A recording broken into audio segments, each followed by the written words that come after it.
The company's name, Zion, was chosen for its numerous biblical meanings. The earliest references to Zion in the Bible refer to the citadel of Zion on the flank of the lower eastern hill of Jerusalem, in what became known as the City of David. Later, the name became associated with the higher western hill of Jerusalem, overlooking the Temple Mount. David's tomb and the site of the Last Supper are both located on Mount Zion.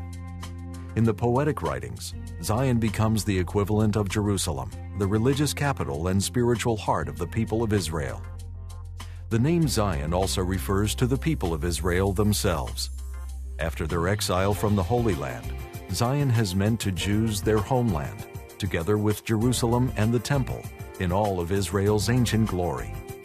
Among Christians, the name Zion is City of God, or the Heavenly Jerusalem.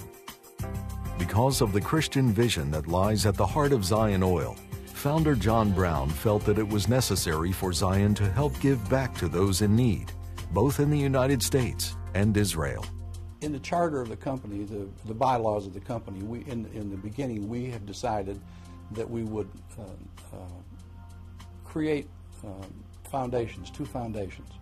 And what we would do is we would make sure that 6% of the proceeds or profits of the company would be given into social, rehabilitative, educational work in Israel and other places in the world.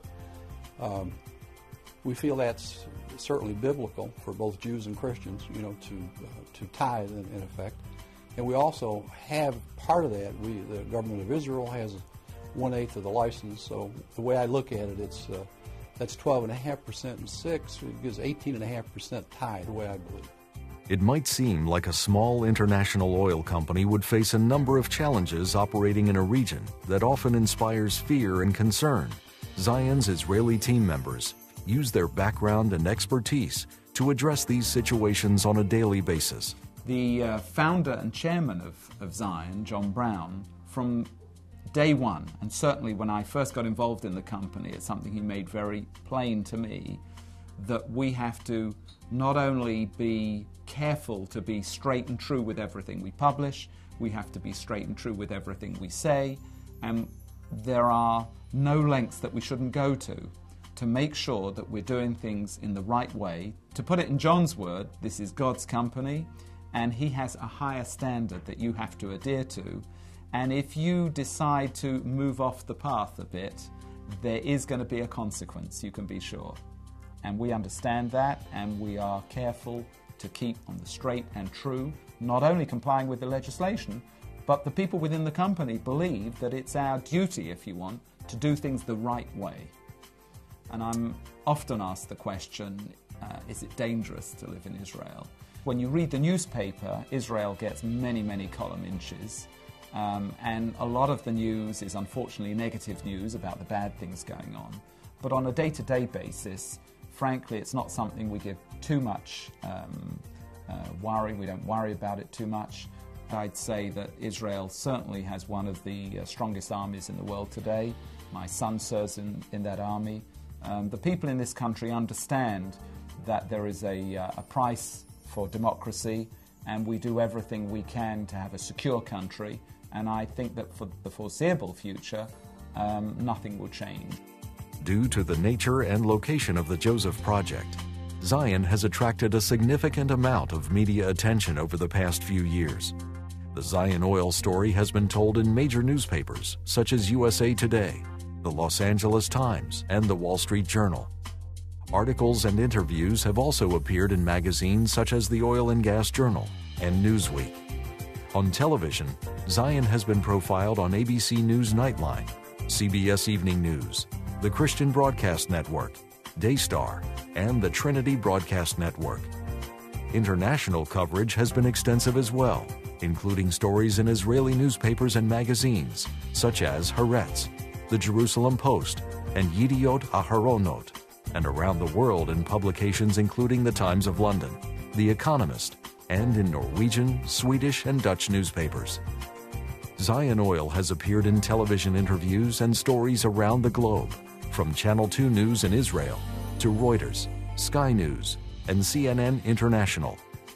Success of the Joseph Project means something important and unique to those affected by it on every level. To the company and its shareholders, success means a profitable return on the investment of time and capital. For the State of Israel, success means a much-needed source of fuel and commerce, and the possibility of energy independence. For those that will benefit from Zion's charitable trusts, it will mean support and refuge in times of need. And to people of faith, it will be yet another proof that the God of Abraham, Isaac, and Jacob remembers his blessings and keeps his promises to the children of Israel. Within the company, we say the geology has confirmed the theology. There is a lot of science. There's probably too much science for the average person in the street to cope with. But if you take the time, as I've had to go through all that science, and you look at it, it's wonderful to see that the scientific side and the biblical side slowly come together. And you see it, and you see it. Success with the Joseph Project is something that I don't actually like to talk about too much, because I'm very much a person that believes, show it to me and then I'll deal with it. But I have to say that there are a number of levels to do with the project that if it's successful, if and when it's successful, will be most wonderful.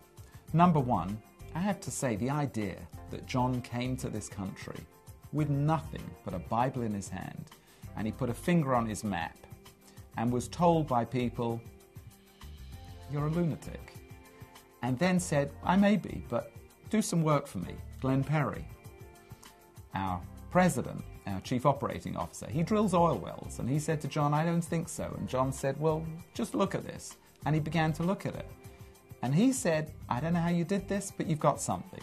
And then the next person comes along, and they look at it, and they say, "I don't know how you did this, John, but there's something there." Just the idea that once we're successful, we've shown that it's possible for somebody to come to this country with the Bible in their hand, and from that produce this.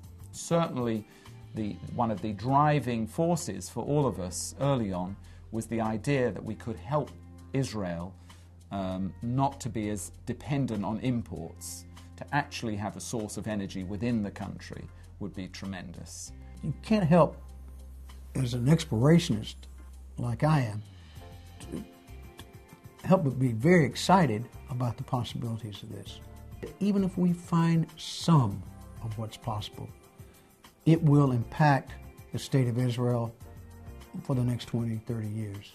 The project, to me, I mean, you're talking to a guy that's had an experience with the Lord.